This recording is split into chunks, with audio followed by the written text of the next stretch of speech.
There he is. The voice of reason is here. Let's go. That's what we want. I like that V-shirt, Junkman. Thank you. You can get it at junkmanmerch.com. Just to let Oh, here we go. He's hawking his crap already. and you're such a peddler, Junkman. Hey, you set me up for it.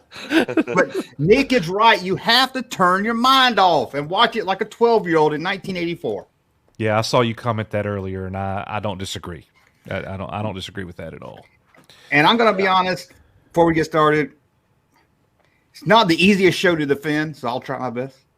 Oh, that's okay. Hey, that's, I look, like no. it, I don't love it. But Don't defend anything. You just tell us what you think. Yeah. So before we move forward, because there's only a couple things left, is there any scenes that we've talked about so far that that ETEP and Valiant and myself were more, one way on something? I mean, basically, in the first 7 things, we were all negative on it.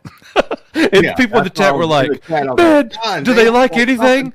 No, we didn't like any of it so far. So is there anything that you wanted to bring up that you disagreed with? And by the way, Junkman, ETEP, I don't know if you two know each other, but these are two great YouTubers. Oh, okay. Nice to meet you, man. Good to meet you. I can't think of anything of the scenes because I heard y'all talk about. I know everybody picks on the motorcycle gang and their Vespas, and it's just. Oh, please defend them. I want to hear this. I don't like it. I find it cringy when I watch it, but I understand what they're going for. They're teenagers. They want to be seen. They want to be bright. They grew up in a dull planet. They want to be, when they ride down the road, they want people to look at them. And I get that. I'll go with that.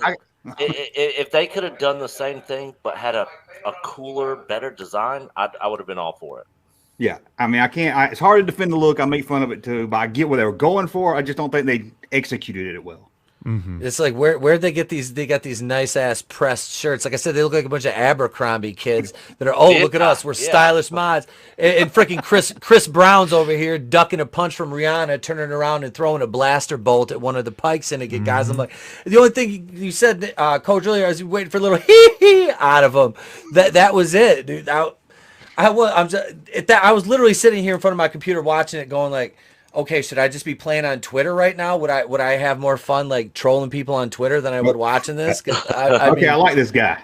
That's I'm like, do I need to comment on a G4 thread as opposed to watch this? This is like, it was bad, man. Like that gang, like from the moment they debuted and their little chase scene they had, I'm just like, how am I supposed to put, like, if they were on Coruscant, I could buy it more because that seems like they would fit in more there with the atmosphere and environment.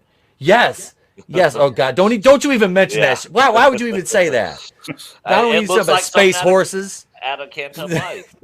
but it does. But yeah, they would have sold better. You would have gotten me to say, okay, they belong in this universe more in a different environment. Like it just their entire look. Yeah, that the aesthetic took me to where I'm like, I don't buy it. Whatever you're selling at this point, I ain't buying it. And did you notice the girl? She's on a planet with 2 suns, and she's the palest girl I've ever seen in Star Wars. Yeah. Yes. I'm probably defending it. Sorry, I forgot. Yeah. That's so funny because Melvor sent a super chat a few minutes ago. We hadn't got to it yet, but it says, keep the pale broad, but nix the other hipsters. Yes, like you got somebody on a desert planet with 2 suns and they're that white. Like, what? Yeah, the death of the Pike leaders and the mayor at the end of the episode. All the people that lied to Boba saying they would stay neutral and they didn't. Okay. I'm sure a lot of people hated it. I'm sure y'all all hated it, but I thought it was pretty. Hated it. I almost said a bad word. But I thought it reminded me of The Professional, which was one of my favorite movies. The opening scene of that, and I thought everything was executed really well. And they did a real good job of making me question where she was during the whole battle scene. So it kind of surprised me. I thought it was Boba Fett and showed up over there. So. I'm gonna agree with that Junkman on this one. I actually like this scene because I like Fennec Shand. And it may or may not be that I have a soft spot for Ming-Na Wen. But I like this. I liked her character from the get. she, you know, that's why I laugh, because I've been called every name you can think of by sequel trilogy defenders. Oh, you're just afraid of straw. I'm like, no, the one character I like on this show is like a female, and she's bad as hell. Like, I like Fennec Shand. Like, I whatever they're selling with her, I'm buying it. I thought it was wicked how she picked them all off. And yeah, that movie, The Professional, with is it Jean Rousseau? Is John Reno? Yeah, Jean Reno. Yes.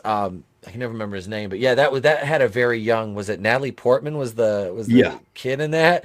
Yeah. To tie it into Star Wars, but no, that's a good reference.